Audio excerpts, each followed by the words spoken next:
तो hello students, स्वागत है आपका मेरे चैनल पे। तो आज हम क्लास 10th मैथ्स का चैप्टर नंबर 3, ठीक है, जो कि हमारा pair of linear equation in two variable, जिसकी हम एक्सरसाइज 3.1 कंप्लीट कर चुके हैं और 3.2 का क्वेश्चन नंबर 1 भी कंप्लीट कर चुके हैं।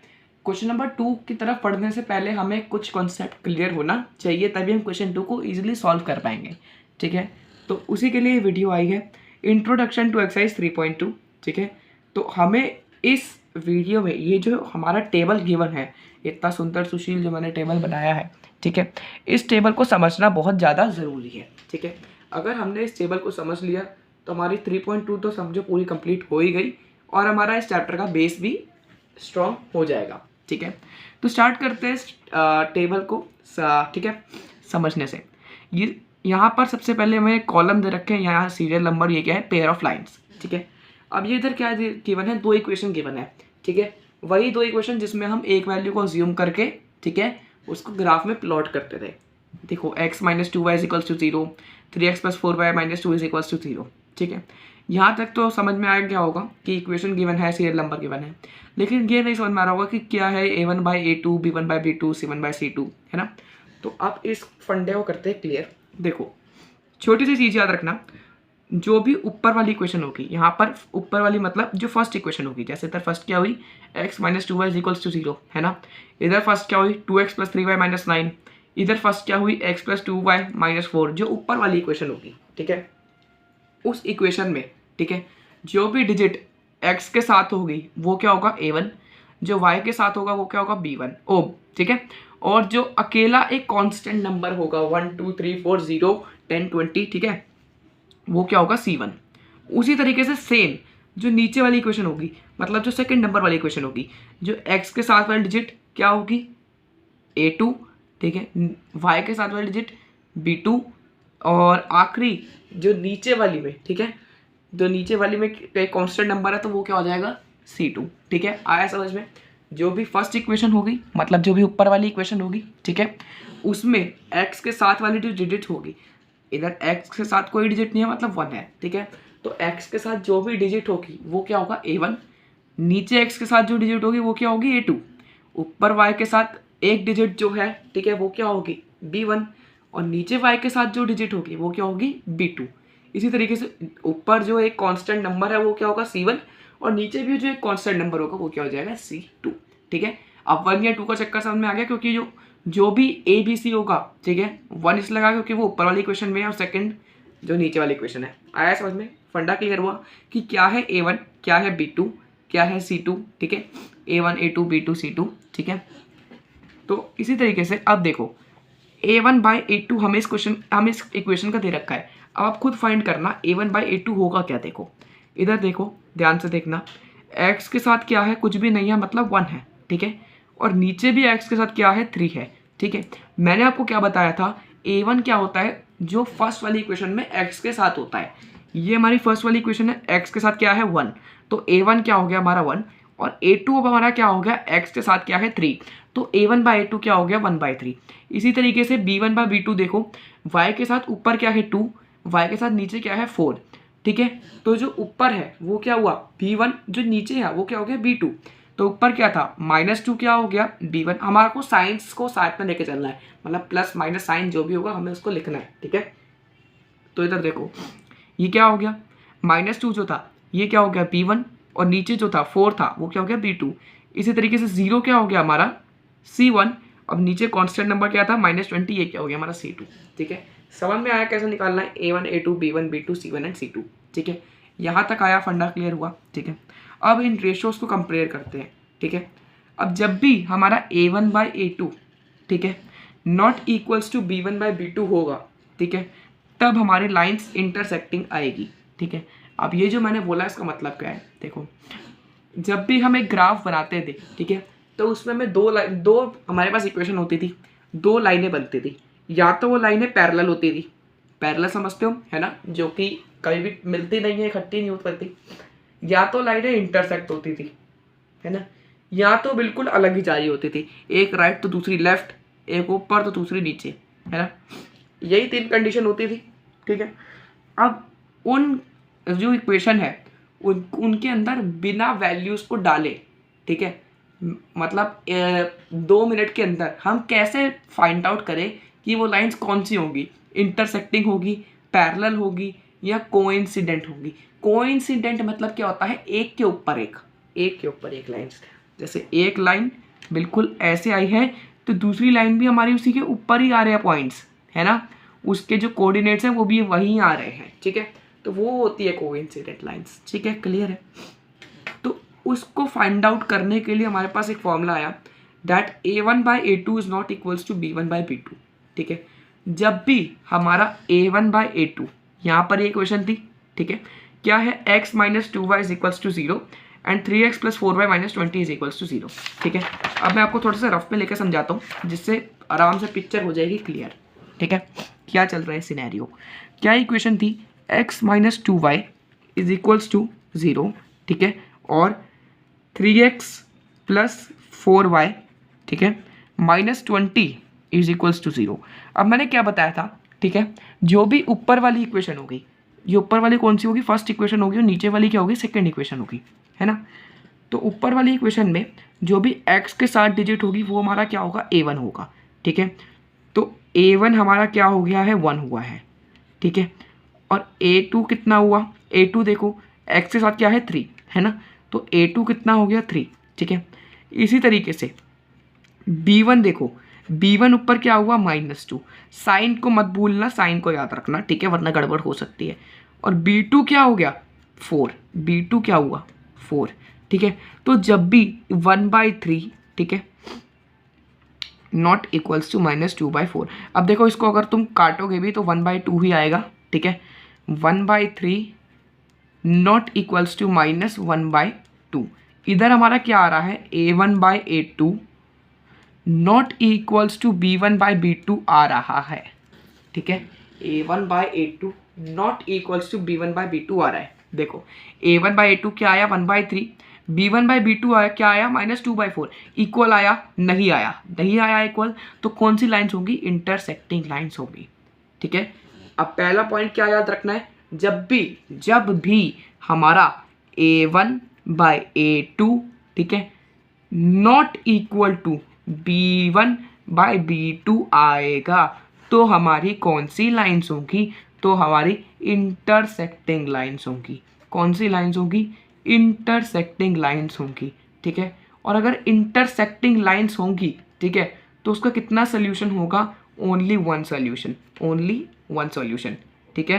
क्या याद रखना है, जब भी a1/a2 not equals to b1/b2 आया तो कौन सी लाइन्स, इंटरसेक्टेड लाइन्स, ठीक है। कितने सोल्यूशन, सिर्फ एक, ठीक है, क्लियर है। चलो आ जाओ आगे, ठीक है, साथ साथ याद करते चलना। और अपनी एनसीईआरटी में, आपकी एनसीईआरटी में केवल ये वाला टेबल केवल है, तो अपनी हो सके तो एनसीईआरटी खोल लेना, आलस को कम कर लेना, ठीक है। चलो बढ़ते आगे, 2x + 3y - 9 is equals to 0, 4x + 6y - 18 is equals to 0, ठीक है। मैंने क्या बताया था, ऊपर वाली इक्वेशन में देखो दो इक्वेशन गिवन है, ऊपर वाली इक्वेशन में x के साथ वाली डिजिट a1, नीचे x के साथ वाली डिजिट a2, ठीक है।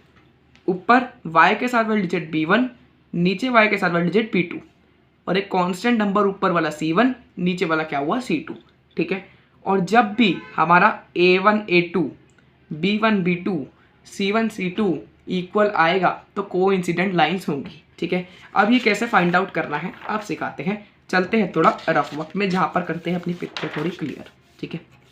समझो क्या इक्वेशन दे रखी थी, 2x + 3y - 9 is equals to 0, ठीक है, and 4x + 6y - 18 is equals to 0, ये तुम्हें गिवन है, ठीक है। मान लो क्वेश्चन आ गया, ठीक है, ये तुम्हें इक्वेशन देगी, ठीक है, फाइंड वेदर द इक्वेशंस, ठीक है, find whether the equation have infinitely many solution और नॉट, ठीक है। ऐसे क्वेश्चन तुम्हारे पास बना के आ सकता है, ओके। तो उसका सॉल्यूशन तुम्हें कैसे करना है, जब भी तुम्हारे पास ऐसा क्वेश्चन है इस टाइप का है, सबसे पहले तुम्हें a1 a2 b1 b2 और c1 c2 लिखना है, ठीक है। इसकी ट्रिक मैंने तुम्हें बताई थी, a1 और a2, a1 क्या होता है, ऊपर वाला x के साथ क्या है, इधर ऊपर वाली इक्वेशन में x के साथ क्या है 2, तो a1 क्या हो गया 2, नीचे वाली इक्वेशन में x के साथ क्या है 4, तो क्या हो गया 4, 2/4 है, कट कर दो, क्या आया 1/2 आया समझ में। अब देखो B1/B2, ठीक है, ऊपर वाली डिजिट y के साथ क्या है 3, तो B1 क्या हुआ 3, ठीक है। नीचे वाली इक्वेशन में y के साथ क्या है 6, तो B2 क्या हो गया हमारा 6, ठीक है। 3/6 से कट कर दो, 3 1 3, 3 2 6, आ जाओ C1/C2, ठीक है। C1/C2 मतलब कांस्टेंट नंबर, ऊपर वाली इक्वेशन में कांस्टेंट नंबर क्या है -9, और नीचे वाली इक्वेशन में कांस्टेंट नंबर क्या है -18, ठीक है। तो नीचे वाली इक्वेशन में कांस्टेंट नंबर -18 है, मतलब वो क्या हो गया C2। अब देखो 9 1 9, 9 2 18, माइनस से माइनस कट गया। अब देखो A1/A2 is equals to B1/B2 is equals to C1/C2 आ रहा है। देखो A1/A2 कितना आया 1/2, B1/B2 भी कितना आया 1/2, और C1/C2 भी कितना आया 1/2, ठीक है, आ रहा है इक्वल, ठीक है। तो जब भी तुम्हारे जीवन में A1/A2, B1/B2, C1/C2 की वैल्यूज आएंगी इक्वल, आया समझ में कैसे वैल्यू मैंने फाइंड आउट करी, ठीक है। तो जब भी वैल्यूज आएंगी इक्वल तो कौन सी लाइन होगी, देखो वैल्यूज सारी इक्वल आई हैं, ठीक है, वैल्यूज सारी इक्वल आई तो कौन सी लाइन्स होंगी, लाइन्स होंगी कोइंसिडेंट, लाइन्स होंगी कोइंसिडेंट। और सॉल्यूशन कितने होंगे इनफाइनाइट, इसके सॉल्यूशन कितने होंगे इनफाइनाइट, जितनी वैल्यूज रख सकते हो रख लो, ठीक है, जितनी वैल्यूज रख सकते हो रख आ सकती है, सॉल्यूशन कितने होंगे इसके इनफाइनाइट। पॉइंट नंबर 1 मैंने आपको क्या याद कराया था, जब भी A1/A2 not equals to B1/B2 आता है तो कौन सी लाइन्स होती हैं इंटरसेक्टिंग, और सॉल्यूशन कौन सा होता है 1, ठीक है। और जब A1/A2, B1/B2, C1/C2 सब इक्वल आ जाता है तो कौन सी लाइन्स होती है कोइंसिडेंट, और सोल्यूशन कौन सा होता है इनफाइनाइट। कंफ्यूज नहीं होना, लॉजिक को समझना है, सिर्फ A1/A2 और B1/B2, ठीक है, C1/C2 की वैल्यू फाइंड आउट करो, कंडीशन याद रखो, क्वेश्चन हलवा है, ठीक है। चलो आ जाते हैं अपने आखिरी कंडीशन पे, x + 2y - 4 = 0, 1/, ठीक है, 2x + 4y - 12 = 0, ये कंडीशन गिवन है, ठीक है, इक्वेशन गिवन है। वही देखो सेम चीज़ है, देखो x के साथ क्या है, x के साथ ऊपर वाली इक्वेशन है, ऊपर वाली इक्वेशन मतलब फर्स्ट इक्वेशन है, x के साथ क्या है कुछ भी नहीं है मतलब 1 है, नीचे x के साथ क्या है 2 है, तो A1/A2 कितना हो गया 1/2। अब ऊपर क्या है 2/4 है ना, है 2/4, ठीक है, ऊपर y के साथ है 2, नीचे y के साथ है 4, B1/B2 क्या हो गया 2/4, ठीक है। C1/C2 ऊपर 4 है नीचे 12 है, दोनों माइनस के, तो C1/C2 क्या हो गया 4 - 4 अपॉन में -12। देखो अब देखो इधर क्या था x/2x, ठीक है, तो मैं x को तो नहीं देखना, x के साथ वाली डिजिट को ही देखना है, ठीक है। तो जो फर्स्ट इक्वेशन में x के साथ जो डिजिट होगी वो क्या होगी A1, ठीक है। सेकेंड इक्वेशन में x के साथ डिजिट क्या होगी, जो भी x का डिजिट होगी वो क्या होगी हमारी A2। उसी तरीके से फर्स्ट इक्वेशन में y के साथ वाली डिजिट क्या होगी P1 जो कि A2, और सेकेंड इक्वेशन में y के साथ वाली डिजिट क्या होगी B2 जो कि हमारी 4, ठीक है। इसी तरीके से फर्स्ट इक्वेशन में कांस्टेंट नंबर जो कि हमारा -4, ठीक है, वो हमारा क्या होगा C1, ठीक है, और वही सेकेंड इक्वेशन में, ठीक है, कांस्टेंट नंबर क्या हो जाएगा C2 हो जाएगा जो कि हमारा -12। अब देखो ये 1/2 इसको हम कट नहीं कर सकते, ये क्या आ गया 1/2। अब देखो तुम्हारे A1/A2 तो इक्वल आ गया, लेकिन अब ये आया है 1/3, ठीक है, लेकिन हमारा इक्वल क्या नहीं आया C1/C2 इक्वल नहीं आया, C1/C2 इक्वल नहीं आया। तो जब भी तुम्हारा A1/A2 B1/B2 इक्वल आ जाए लेकिन C1/C2 इक्वल ना आए, ठीक है, C1/C2 इक्वल ना आए तो कौन सी लाइन्स होंगी पैरेलल लाइन्स होंगी, और सॉल्यूशन कौन सा होगा नो सॉल्यूशन, इसका कोई सॉल्यूशन ही नहीं होगा, ठीक है। तो तुमने 3 कंडीशंस कौन सी याद रखनी है कि जब भी हमारा A1/A2 B1/B2 इक्वल नहीं आता तो कौन सी लाइन्स होंगी इंटरसेक्टिंग, सॉल्यूशन कौन सा एक। जब सब कुछ इक्वल आ जाता है A1/A2 B1/B2 C1/C2, ठीक है, तो कौन सी लाइन्स होंगी कोइंसिडेंट, और उसके सॉल्यूशन कितना होंगे इनफाइनाइट, ठीक है। और जब भी हमारा A1/A2 B1/B2 इक्वल आ जाता है लेकिन C1/C2 इक्वल नहीं आता, ठीक है, तो लाइन्स कौन सी होंगी पैरेलल, और सॉल्यूशन कौन सा होगा नो सॉल्यूशन, ठीक है। यही छोटा सा कॉन्सेप्ट था, इसी कॉन्सेप्ट को अपने दिमाग में बैठा लो, कंफ्यूज मत होना, ठीक है। छोटे से कॉन्सेप्ट को याद रख लो। इसी के साथ अगली वीडियो में हम सॉल्व करेंगे हमारा क्वेश्चन नंबर 2, ठीक है। That's it for today's video. आप इस कॉन्सेप्ट को याद रखिए, ठीक है, और याद हो जाए तो प्रैक्टिस करिए हमारा अगले, और देखिए हमारी अगली वीडियो जिसमें हम सॉल्व करेंगे इसका क्वेश्चन, ठीक है। Thanks for watching.